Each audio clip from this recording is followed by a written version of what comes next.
د دې زنانه دا ویډیو ډیره وایرل شوې ده، پته نه لګي چې دا د خوشحالۍ ده که د فحاشۍ ګډه ده. د دې اوس پته نه لګي که نه، پته نه لګي چې دا د کم ملک ته د کم هغه سیډونو ده، خو چې دا د خوشحالۍ اظهار خو د اوسه پورې داسې خوشحالي چا نه ده کړې او د اوسه پورې داسې فحاشي چا نه ده کړې. په اسانه د ټولو نه مخکې الله دې موږ ټول د هدایت نصیب کړي. دا موبایل نه دی، یقین وکړه چې خلک یې د عمرو نه ثواب نه خلاص کړی دی، خلک یې د حجونو د ثوابونو نه ډېر خلک یې خلاص کړی، ډېر خلک.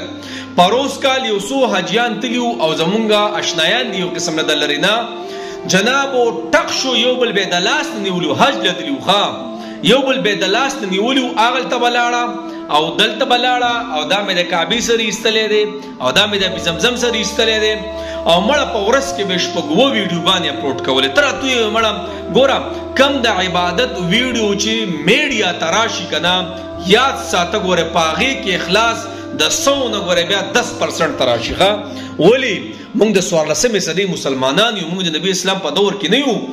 ابو هریره صاحب نبي علیه السلام ته عرض کې د الله رسول و چې مانځه ته ودرېږمه، وایي دا شیطان راته و چې ګوره پلانې کس ته ګوري او ډېر غټ غټ رکعتونه ته کوي او پلانې او ډینګرې.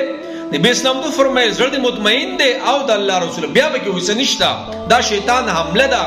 نو جناب صحابو باندې حملې کړي دي، د عمل دورانېدو کوشش یې کوو. نو ما ورته پکې سیو مړه د 14مې صدۍ یوه ښځه ده او یو سړی دی لاړ به شي عمرې له او یقین وکړو دې موبایل نه سترګې څوک چوتوي، یقین په الله وکړه. بس دی هر ځای کې تصویران ویډیوګانې او د کم عبادت ویډیو چې مړه میډیا ته راغلی که نه، نو په هغې کې بیا اخلاص نشته په اسانه، ځکه موږ د خپل ایمانونه معلوم دي.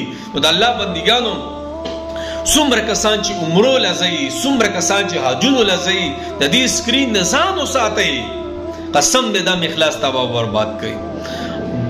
غر تبا ګټې وړلي او وی الله خپا او وی اندو ستړی، هغه قصه به یې ګوره یاد ساتئ. ګورئ ښه څومره چې زما خویندې دي، څومره کسان دي نارینه دي، تاسو د عبادت ځایونو له ځئ، حج عمرې له ځئ، برای مهرباني دې موبایلو نه ځان واړوئ. کو بیا مې یو کس وایي چې نه نه نه به د ځان سره ساتئ، یو قسم له ګناه پکې دی خو یو سمیږي نه، د ځان سره ساتئ. میډیا له مه ورکوئ، د احرام تصویران چېرته هم میډیا له مه ورکوئ، ځکه ګوره دا حاجي نه دی په کارډ باندې ځان سره حاجیان ماجیان مه لیکئ، حاجي داسې او حاجي هغسې، نه نه، اخلاص بس اخلاص مکمل ارسه پټ که د الله دپاره.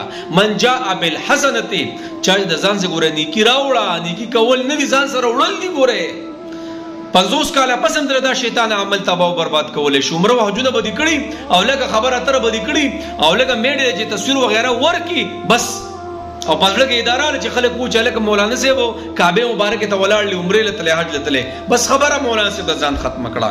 نو دا خلک به بیا قیامت کې څه کوي؟ نفسي نفسي وایي، او چې ستا ښه عملونه کړي یو بس بلې ته نه والي، نو بیا الله الله تا ډېر ګوره یو کس ته عملونه نه دي کړي صحیح ده، هغه به جهنم ته یا ګناهګار دی صحیح ده. یو کس ته عملونه یې کړي په زرګونو په لکونو پیسې هم لګولي بیا متعامل میلاو نشي، دا بیا ډېر د خفګان خبره ده.